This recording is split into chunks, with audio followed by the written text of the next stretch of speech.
चलो जी भाई, कल पढ़ाया था विवर्तन के बारे में पढ़ाया था, फिर विवर्तन की शर्त भी बता दी थी। उसके बाद में फिर ये भी बता दिया था कि विवर्तन दो प्रकार के होते हैं, फ्रेनेल का विवर्तन और फ्राउनहोफर का विवर्तन। ठीक है, अब ये टॉपिक हो गए। इसके बाद में अपन जो है फ्रेनेल और फ्राउनहोफर विवर्तन के अंतर ये सब बाद में पढ़ा दूंगा। पहले मैं पढ़ा रहा हूँ भाई जी, थोड़ा सा धीरे हिल जाएंगे, इनको पूरा गड़बड़ हो जाएगा। थोड़ा सा धीरे, इनको तारों को मत हिलाना। अब अपन चलते हैं एकल जिरी, जिरी मतलब छिद्र या स्लिट से फ्राउनहोफर विवर्तन।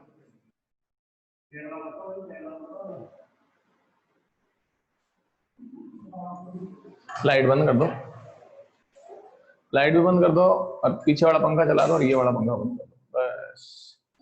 हाँ भाई, टॉपिक का नाम है एकल छिद्र या एकल झिरी से फ्राउनहोफर विवर्तन। ठीक है, सबसे पहले तो डायग्राम बता देता हूं भाई मैं। देखो, यहां से देखते हैं अपन, ये एक लेंस है भाई, ये लेंस ले लिया। इसके बाद में ये अपने पास एक स्लिट ले लेता हूं, छिद्र ले लेता हूं, थोड़ा सा और बड़ा कर लेंगे।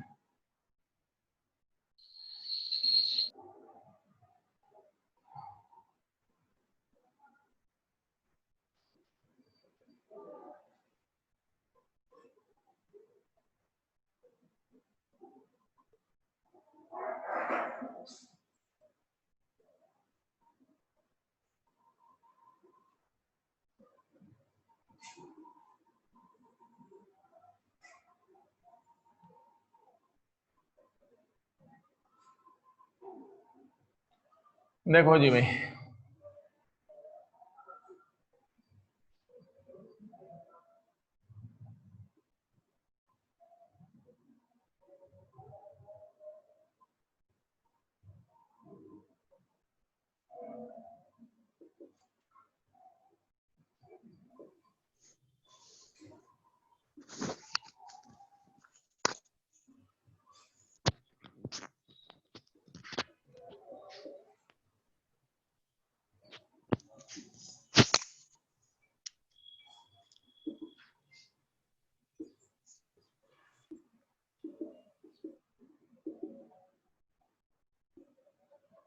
सबसे पहले तो अपन चलते हैं, माना कि कोई एक वर्णी प्रकाश स्रोत एस है।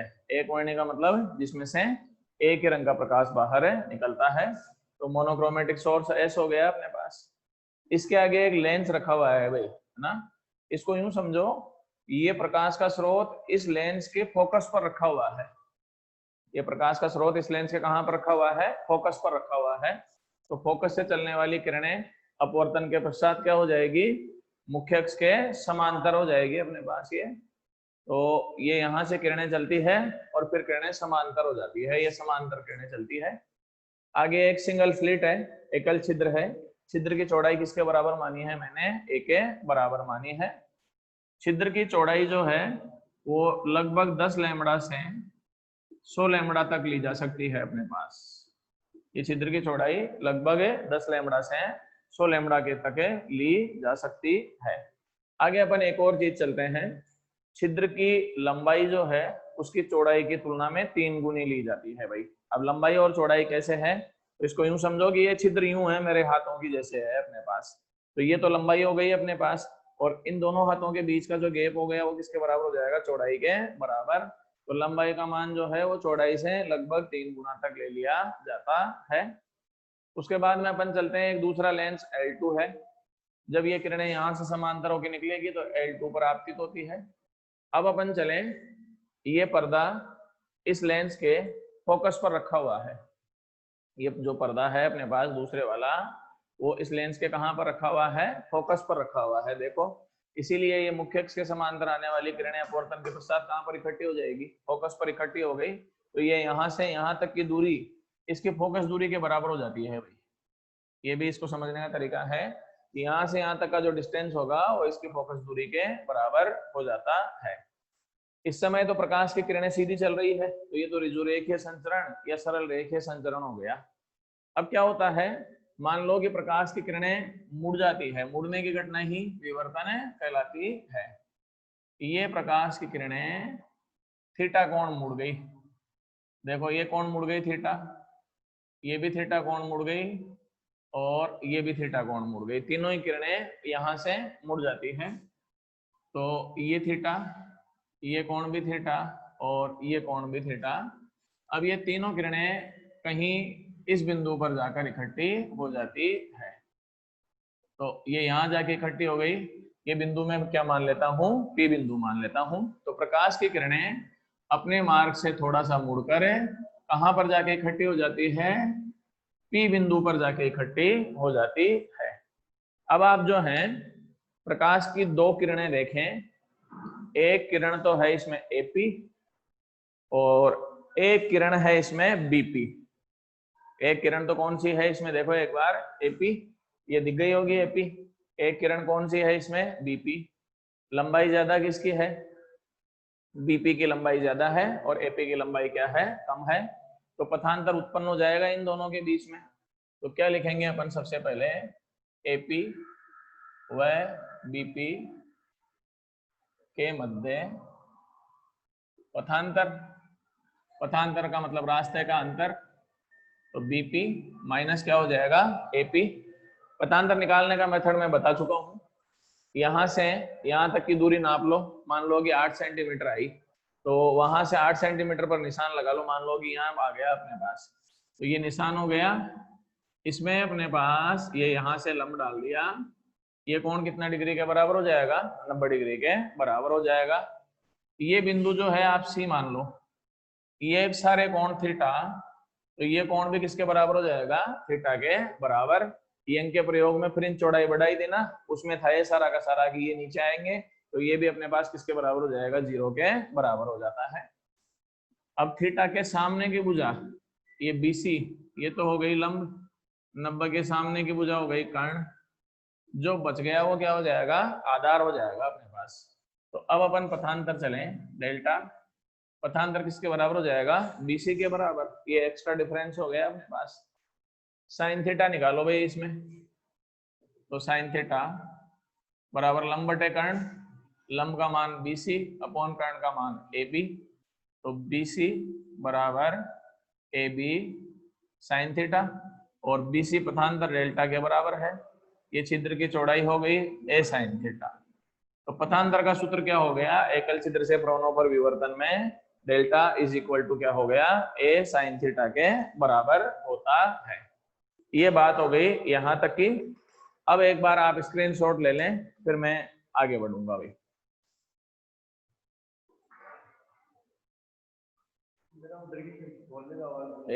हाँ एक खिड़की खोल दे।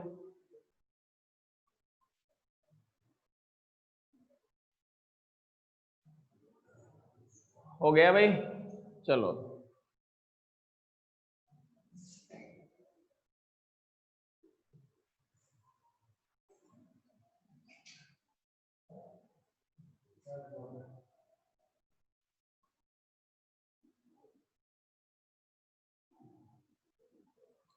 देखो भाई, ये आया डेल्टा इज इक्वल टू क्या आया, ए साइन थीटा। अब जो कुछ भी है, मैं जो कुछ भी समझाऊंगा इसमें, ये सारे के सारे प्रयोगों के परिणाम है भाई, एक्सपेरिमेंट के रिजल्ट हैं कि ये प्रयोग किया गया था और उसमें ये परिणाम प्राप्त हुए थे। तो सबसे पहले तो अपन चलते हैं इसकी कंडीशंस। डेल्टा बराबर क्या हो, 0 होने पर पथांतर का मान किसके बराबर हो, 0 के बराबर।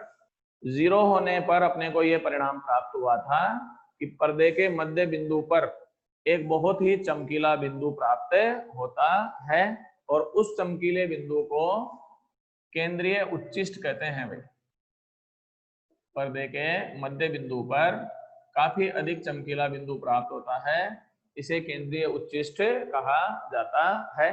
देखो एक चीज बता देता हूं मैं, अगर डेल्टा का मान 0 होगा तो यहाँ 0 हो जाएगा, यहाँ 0 होते ही थीटा का मान भी किसके बराबर हो जाएगा, 0 के बराबर।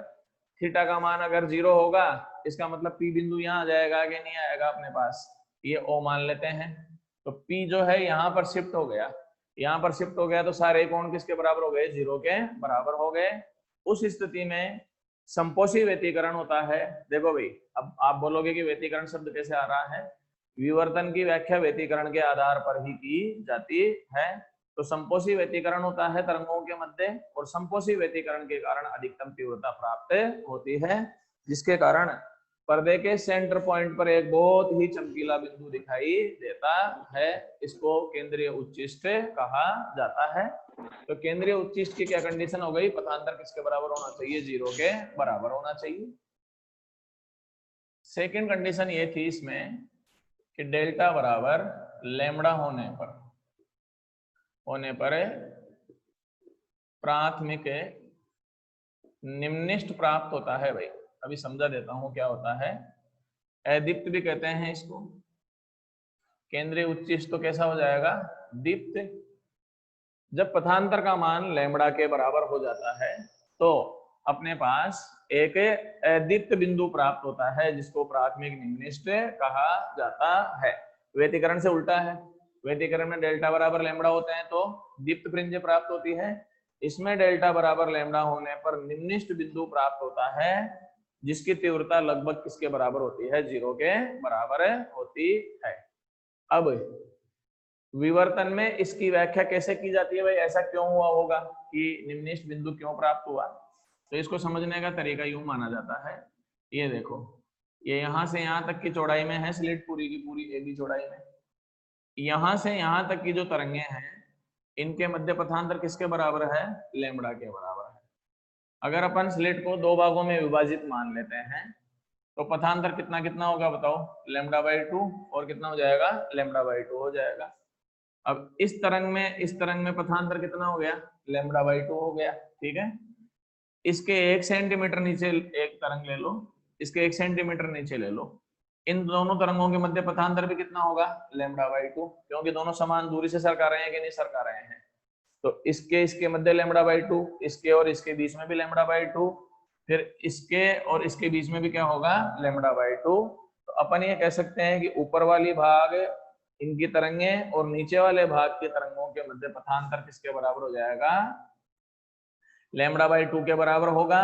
और λ/2 पथांतर में कौन सा व्यतिकरण होता है, विनाशी व्यतिकरण होता है, जिसके कारण प्रकाश समाप्त हो जाएगा और अदीप्त बिंदु दिखाई देगा, जिसको अपन क्या कहते हैं, प्राथमिक निम्निष्ठ कहते हैं।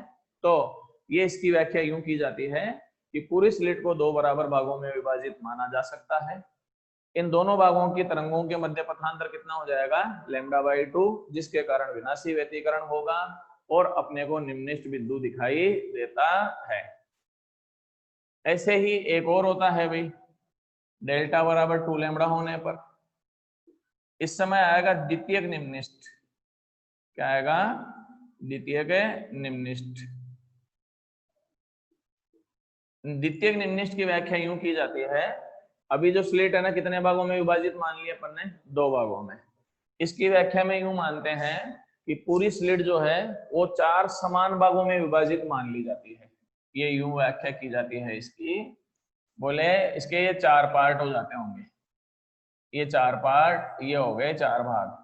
4 भाग हो गए, टोटल कितना है, 2λ है यहाँ से यहाँ तक, ये λ/2, ये λ/2, ये λ/2 और ये भी λ/2। अब देखो एक बार, पहले और दूसरे भाग के मध्य विनाशी व्यतिकरण, तीसरे और चौथे भाग के मध्य भी क्या हो जाएगा, विनाशी व्यतिकरण, जिसके कारण तीव्रता अपने पास मिनिमम कम प्राप्त होती है तथा अपने को द्वितीयक निम्निष्ठ दिखाई देता है। ऐसे ही अपने पास 3λ लोगे तो तृतीयक निम्निष्ठ आ जाएगा। अतः अपन यह कह सकते हैं डेल्टा बराबर क्या हो, nλ होने पर निम्निष्ठ प्राप्त होते हैं। भाई क्या प्राप्त होंगे इसमें, निम्निष्ठ प्राप्त होते हैं। शर्त बता देता हूं पर, n का मान कहां से स्टार्ट होगा भाई, एन का मान इसमें 0 से स्टार्ट नहीं होगा, बस यही ध्यान देना है। 1 2 3 4 ये चलेगा। कैसे? पहला कहां पर आता है? लैम्बडा पर। दूसरा कहां पर आता है? 2 लैम्बडा पर। अगर आपने इसमें 0 ले लिया तो केंद्रीय उच्चिष्ट को भी शामिल कर लिया, तो वो तो अलग ही है अपने पास। तो 0 से स्टार्ट नहीं लेना है, निम्निष्टों को कहां से स्टार्ट करना है अपने को? 1 से। तो 1 लैम्बडा 2 लैम्बडा 3 लैम्बडा हो जाएगा अपने पास। तो ये निम्निष्टों की कंडीशन हो गई कि पथांतर किसके बराबर होना चाहिए? एन लैम्बडा के बराबर होना चाहिए। और अपन ये लिख सकते हैं ए साइन थीटा बराबर कितना हो जाएगा भाई? N lambda. ये निम्निष्टों की शर्त है भाई अपने पास। क्या है ये? निम्निष्टों की कंडीशन है। अभी एक बार डायग्राम मिटा देता हूं, फिर अपन आगे चलते हैं। देखो,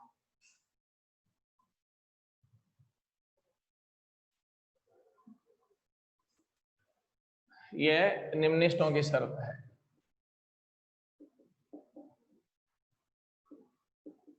ये कंडीशन है इसकी। साइन थीटा बराबर ये लिख सकते हैं अपन N lambda upon A. Theta बराबर ये भी लिख सकते हो sine inverse N lambda upon A. ये कोणीय चौड़ाई का सूत्र है भाई निम्निष्ट के लिए। कोणीय चौड़ाई इसका सूत्र है। अपन चाहें तो ये भी कर सकते हैं, थीटा का मान काफी कम होने पर साइन थीटा लगभग किसके बराबर हो जाएगा? थीटा के बराबर हो जाएगा। उस स्थिति में थीटा बराबर क्या आएगा बताओ? एन लैम्बडा अपॉन ए। इस सूत्र की सहायता से निम्निष्टों की कोणीय चौड़ाई डायरेक्ट भी ज्ञात की जा सकती है। जैसे पहले निम्निष्ट के लिए एन का मान कितना हो जाएगा? 1, तो लैम्बडा अपॉन ए हो जाएगा। दूसरे के लिए क्या हो जाएगा? 2 लैम्बडा अपॉन ए हो जाएगा। मान रखते चले जाएंगे, कैलकुलेट कर सकते हैं अपन। आगे अपन एक कंडीशन और चलता हूं मैं।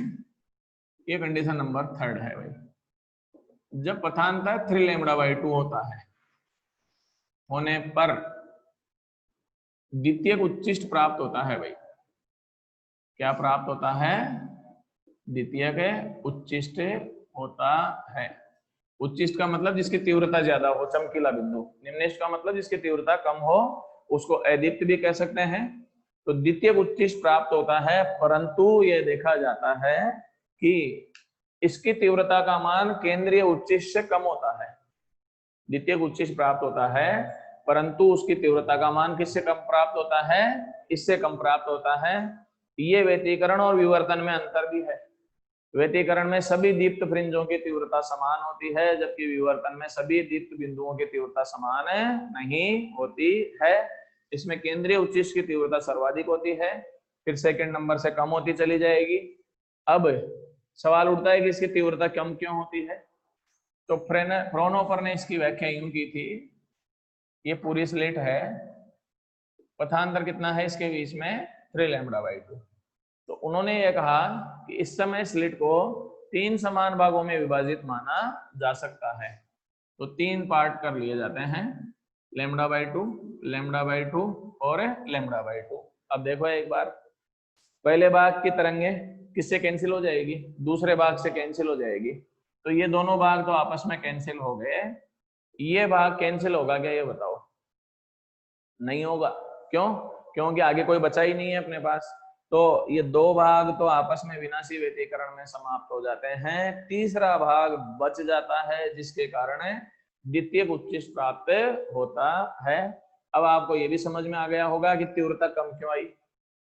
केंद्रीय उच्चिष्ट में सारा ही प्रकाश काम में आ गया था। इसमें 2 भाग खत्म हो गए कि नहीं हो गए? 33% मानते हो तो कितना परसेंट खत्म हो गया ये बता दो? 66%। इसकी तीव्रता कितने परसेंट पर आ गई अपने आप ही? 33% पर। तो द्वितीयक उच्चिष्ट की तीव्रता इसकी तुलना में कितने परसेंट आएगी? केवल 33% तीव्रता ही प्राप्त होती है।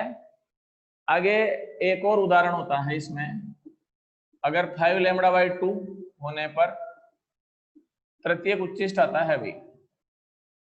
क्या बोलते हैं इसको? तृतीयक उच्चिष्ट, तीसरे क्रम का उच्चिष्ट आता है। इस तृतीयक उच्चिष्ट की तीव्रता इस द्वितीयक से भी कम होती है। मतलब है इसमें जो तीव्रता आएगी वो इससे भी कम होगी। इसकी व्याख्या फ्रोनोफर ने यूं की थी, बोले पूरी स्लिट जो है ना, वैसे तो 5 लैम्बडा बाई 2 है, ये 5 भागों में टुकड़ों में बांटी जाती है इसमें अपने पास। तो ये 5 भाग हो गए, तो ये λ/2, ये λ/2, ये भी λ/2, ये λ/2 और ये λ/2 हो गया अपने पास। अब इसकी व्याख्या प्रोनोपर ने यूं की थी, बोले पहले और दूसरे में विनाशी हो जाएगा, तो ये आपस में कैंसिल हो गया।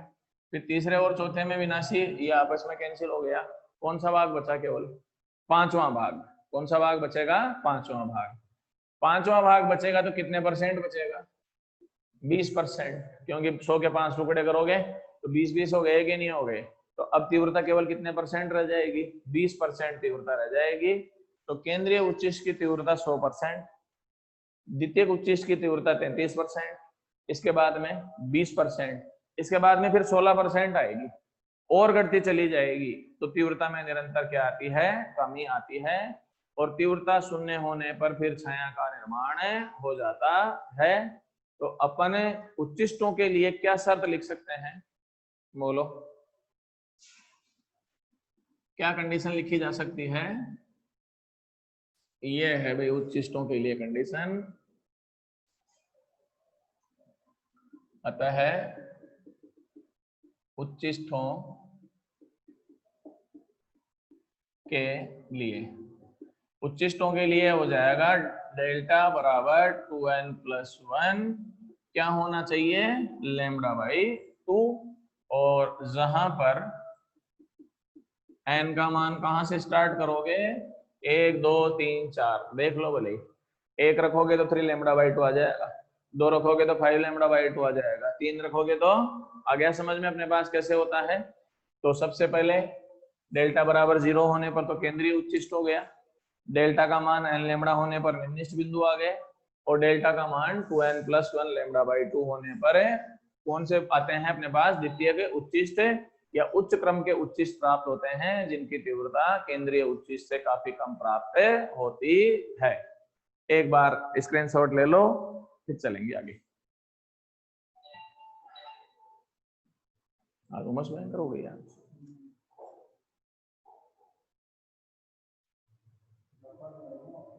हाँ बस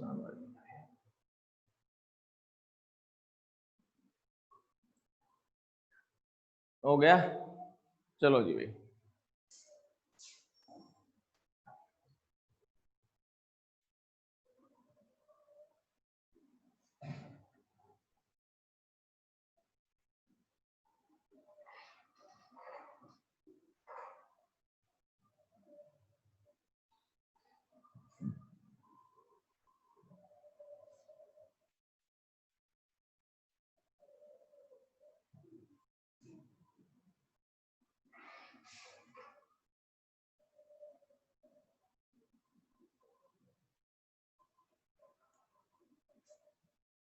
देखो भाई, अब आते हैं, एक चीज बता देता हूं मैं। अभी अपन ने देखा था, ये लेंस था ना, यहां से यूं चल रही थी किरणें, फिर आपने यहाँ पर ये यूं देखा था, तो मैंने ये पढ़ाया कि केंद्रीय उच्चिष्ट आया, उसके बाद में निम्निष्ठ आए, फिर द्वितीयक उच्चिष्ट आए। तो पर्दे पर क्या दिखाई देता है विवर्तन में, वो मैं बता देता हूं। जैसे व्यतिकरण में तो पर्दे पर क्या दिखाई देता है? चमकीली काली ऐसी पट्टियां दिखाई देती है। विवर्तन में अलग तरीके से दिखाई देता है भाई। विवर्तन में दरअसल क्या होता है, यहाँ पर ये तो बहुत चमकीला बिंदु दिखाई देता है, ये बहुत ही ज्यादा चमकीला होता है। इसको तो कहते हैं केंद्रीय उच्चिष्ट। क्या कहते हैं इसको? केंद्रीय उच्चिष्ट। ये तो अपने पास यहाँ पर प्राप्त हो जाता है। उसके बाद में उसके चारों ओर एक धुंधले कलर की रिंग दिखाई देती है भाई, फिर एक चमकीली पट्टी आती है इसमें। अभी समझ में आ जाएगा कौन सी चीज क्या है, देखो।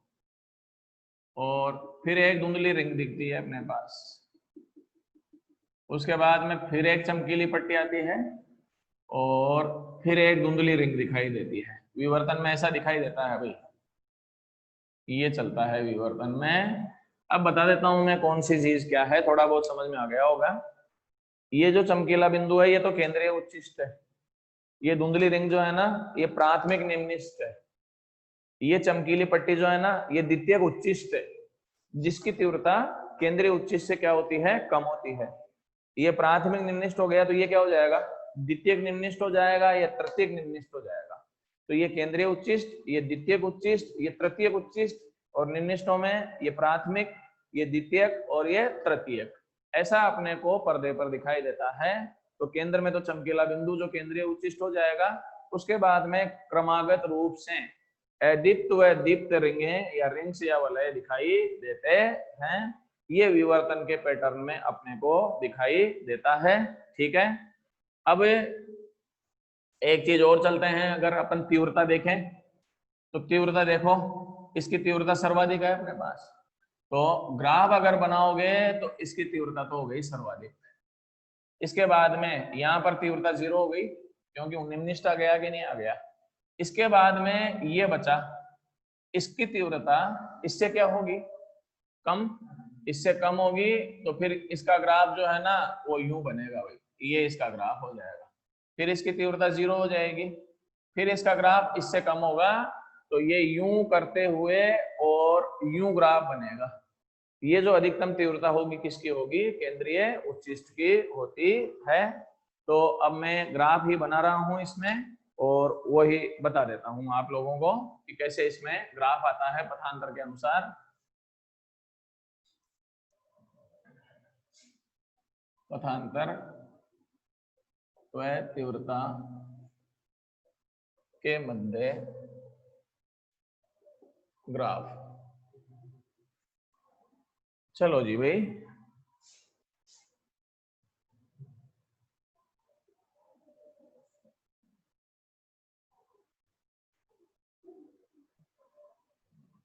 देखो ग्राफ जो है वो अपने को यूं बनेगा। व्यतिकरण और विवर्तन के ग्राफ में अंतर भी है।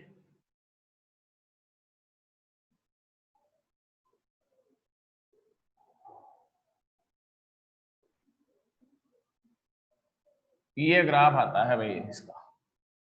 अब आपको ये सारा खेल समझ में भी आ गया होगा। ये है, और आगे तक भी बन जाता है, इसमें और छोटे बनते चले जाएंगे। एक्स अक्ष पर तो अपन लेंगे पथांतर, ये तो पथांतर, तो ये तो डेल्टा हो गया। वाई अक्ष पर अपन इसकी लेंगे तीव्रता। ठीक है, ये पथांतर 0 है, ये पथांतर 3 लैम्बडा बाई 2 आएगा यहाँ पर। अभी समझ में आ जाएगा सारा खेल के ग्राफ कैसे बनाया है। ये आ गया 3 लैम्बडा बाई 2, ये 5 लैम्बडा बाई 2 होगा, ये लैम्बडा होगा, ये 2 लैम्बडा होगा, ये 3 लैम्बडा होगा। यहाँ पर ये माइनस में लैम्बडा, माइनस में 3 लैम्बडा बाई 2, माइनस में 2 लैम्बडा, माइनस में 5 लैम्बडा बाई 2 होता है अपने पास। ठीक है, तो सबसे पहले तो बता देता हूँ, जब पथांतर 0 होता है तो तीव्रता अधिकतम आती है। केंद्रीय उच्चिष्ट हो गया कि नहीं हो गया अपने पास। उसके बाद में चलो पथांतर का मान 3 लैम्बडा बाई 2 होगा, तो द्वितीयक उच्चिष्ट आ गया कि नहीं आ गया। देखो एक बार, ये दिख ही नहीं रहा गया,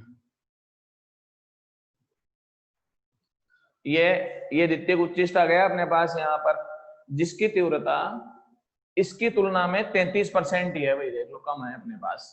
उसके बाद में 5 लैम्बडा बाई 2 पर क्या आएगा, तृतीयक उच्चिष्ट आएगा, और तृतीयक उच्चिष्ट की तीव्रता उससे भी कम हो जाएगी, 20% ही है।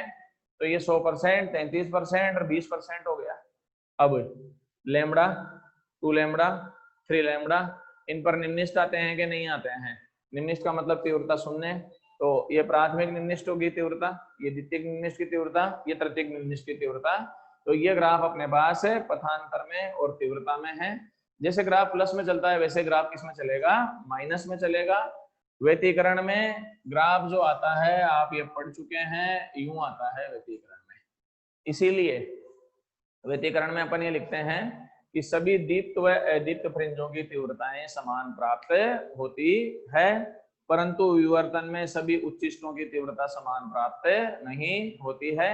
ये व्यतिकरण और विवर्तन में अंतर भी है कि व्यतिकरण में सभी दीप्त फ्रिंजों की तीव्रता बराबर प्राप्त होगी, परंतु विवर्तन में सभी दीप्त फ्रिंजों की तीव्रता समान प्राप्त नहीं होती है। एक बार आप स्क्रीनशॉट ले लें, उसके बाद में अपन आगे बढ़ेंगे।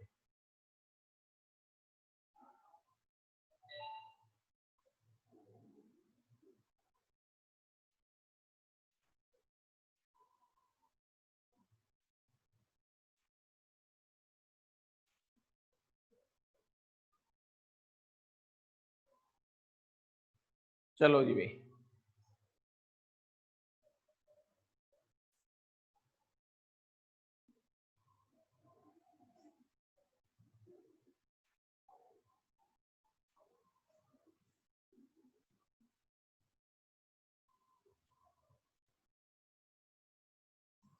नेक्स्ट टॉपिक है भाई केंद्रीय उच्चिष्ट की चौड़ाई।